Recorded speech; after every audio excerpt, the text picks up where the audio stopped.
Hi guys, this is Katie at Homo Libriensis. I thought today that I would do a video about my favorite books. So just kind of favorite books of all time. A few of them I've only read once a long time ago, and I guess I still consider them favorites because of how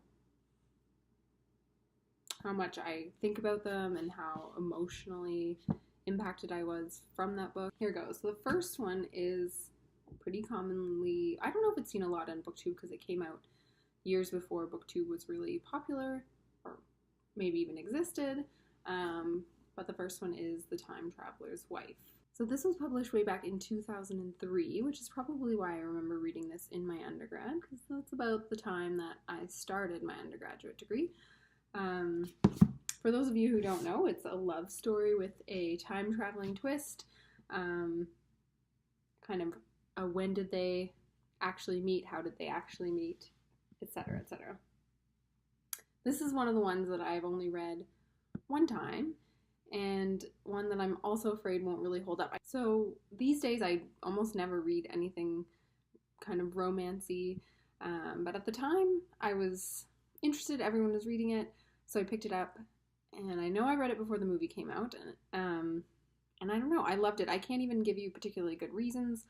I loved the main character. Apparently, main characters. I really was really invested in their love story, and I felt so strongly about this book. I definitely remember getting a book hangover after The Time Traveler's Wife. This one is Not Wanted on the Voyage by Timothy Finley, and this is a Canadian book. Well, it's a book written by a Canadian author, published in the 1970s, I believe. I happened to read it a few years ago during Canada Reads, and guys, I love this book. It's so good. I don't even know if it's in print anymore. I think it might have been brought back in print, yeah, just because of the fact that it was on Canada Reads. But basically this is a retelling of the Noah's Ark flood story, but mostly from the perspective of their cat, their old blind cat who can talk to magical creatures. And it's wonderful. They're all terrible people. The world is a terrible place. God is this like horrible, depressed, crotchety old man. Unicorns exist and they're very petite, like the size of dogs. It takes a totally different perspective on the Noah's Ark flood story. So this is Dawn by Octavia Butler, and I have the first in the series, Dawn, here, but the whole series. So there's 3 books in the series, and the series can be called either Lilith's Brood or the Xenogenesis series. It's incredible. Octavia Butler can write, and she has kind of different types of sci-fi or dystopian fiction. And so I've read Parable of the Talents and Parable of the Sower, and they were incredible books, but they're more dystopian, more realistic. They're almost terrifying because they feel so possible.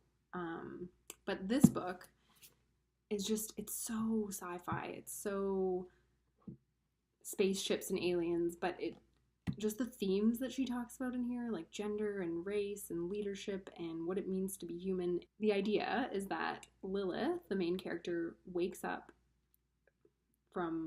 she just wakes up and she doesn't know where she is, and it turns out she is on a spaceship and she's been in suspended animation for centuries, and these aliens fill her in and say, like, Earth has destroyed itself centuries ago, and we happen to be flying by, and we picked up some humans and saved them, and now we want to repopulate the Earth, and we want your help. And by the way, the people that we repopulate the Earth with are not going to be entirely human. And it's so imaginative, and the aliens that she comes up with are just nothing that I've ever thought of or heard about, and they feel so, I guess, tactile. Like, I can just picture them in my mind. I guess that's how books work.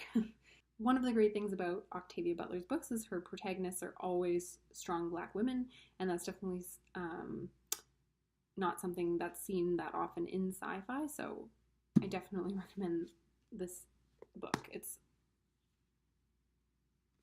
Okay. This one's been very popular on the Booktube community. So I'm just going to briefly talk about it, the fact that I absolutely loved it. So Burial Rites by Hannah Kent, based on a true story. It's based on the last woman, Agnes Magnus' daughter, who was executed or publicly beheaded in Iceland in the early 1800s. But it's a novelization of her life. A lot of it is speculation of what that time would have been as she's waiting for execution and living with a family, a local family. And again, it's just the research that went into this book, and I just found myself the whole time I was reading it thinking about what it means to be a woman, what it really meant to be a woman in that time, especially when there weren't, kind of the landscape was against you. It was I found it very atmospheric, and the landscape was a big character in this book, and it was just, I was thinking a lot about what is the meaning of choice, and when does one really have a choice, and when doesn't a person really have a choice. So, loved it. The next one, I don't have a copy of it, and I can't for the life of me figure out why. I thought I definitely had a copy, so I've lent it to someone, and I don't know. Anyway, this book is Tipping the Velvet by Sarah Waters, and I love this book.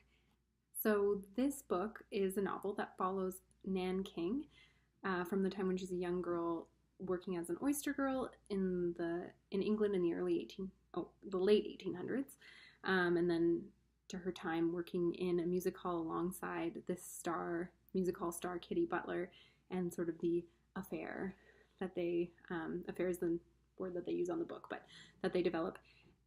This was my first lesbian, super gay book, and I knew that it was super gay, and I was in a book club at the time where we could pick whatever book we wanted, and I made everyone read this book, and I loved it. It was just nice to see representation. I have to admit that as a white woman, I don't think I really realized how important representation can be, and I'm admitting that, and now I know. And so seeing that and having representation in a book that wasn't just male-female love stories it was game-changing for me, and I absolutely loved it.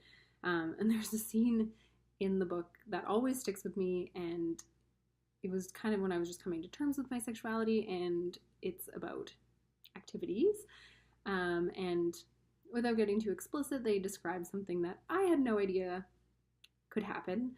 And I just remember thinking, oh, so that's a thing. I'm hoping to hear from you. I'd love to hear what your favorite books are. I'd love to hear, to see if you have a favorite books video. I'd love if you linked it for me. That's it, guys. Thanks for checking in.